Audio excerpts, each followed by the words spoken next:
লাগাতার মহিলাকে ধর্ষণের অভিযোগে গ্রেপ্তার সিভিক ভলেন্টিয়ার।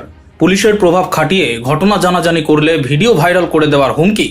সেই অভিযোগের ভিত্তিতে গ্রেপ্তার সিভিক ভলেন্টিয়ার চিরঞ্জিত সাহা। তিনি দুর্গাপুরের কোকোভেন থানার বিদ্যাসাগর পল্লীর বাসিন্দা।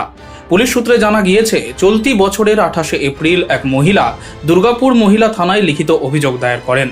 অভিযোগে তিনি দাবি করেন, 2025 সালের অক্টোবর মাস থেকে সিভিক ভলেন্টিয়ার তার সঙ্গে জোরপূর্বক শারীরিক সম্পর্ক গড়ে তোলে চিরঞ্জিত।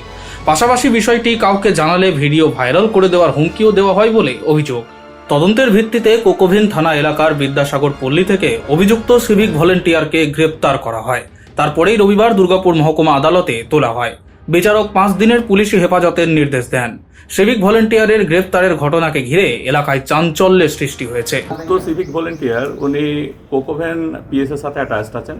কোকোভেন পিএস জুরিসডিকশনে একজন মহিলার বাড়িতে উনি এই পুলিশি প্রভাব খাটিয়ে, মানে পুলিশের যে একটা সিভিকের কাছেও তো ধরে নিন, যেহেতু পুলিশের সাথে অ্যাটাচ আছে, তো সেই পুলিশের ক্ষমতার অপব্যবহার করে সেই মহিলার বাড়িতে বলপূর্বক ঢুকে গিয়ে মহিলাকে দীর্ঘদিন যাবৎ রেপ করছিল।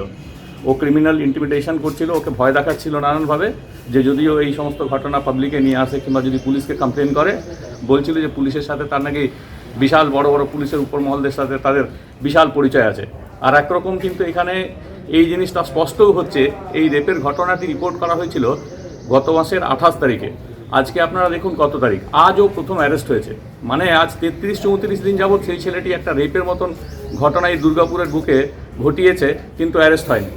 ইতিমধ্যে তাকে সুযোগ করে দেওয়া হয়েছে, একের পর এক সে অ্যান্টিসিপেটরি বেল প্রে করতেই পারে, সেটা তার স্ট্যাটিউটারি রাইট। কিন্তু একটা রেপের মতন ঘটনায় আপনারা চিন্তা করে দেখুন, এতদিন যাবৎ সেই ছেলেটাকে অ্যারেস্ট করা হয়নি। এটা কি চিন্তা করা যেতে পারে? গতকাল ডিসিপি সাহেবের সাথে দেখা করেছি, ইন পারসন রিকোয়েস্ট করেছি, তারপর দেখুন আজকে অ্যারেস্ট হয়েছে। 5 দিনের জন্য রিমান্ড দেওয়া হয়েছে। Bureau report, street voice digital.